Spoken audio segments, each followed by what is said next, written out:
Wireless siren used to extend the alarm sound. When the alarm is triggered, it can conduct on-site alarm through sound and light, usually used in large houses, so you can get the alert information in time.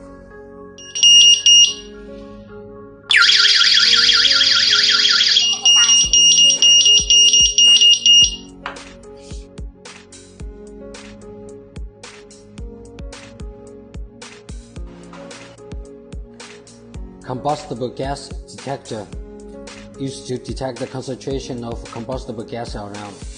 When the concentration of the combustible gas exceeds the set value, the detector will make a sound and send an alarm to the host machine for you to deal with the hidden danger in time.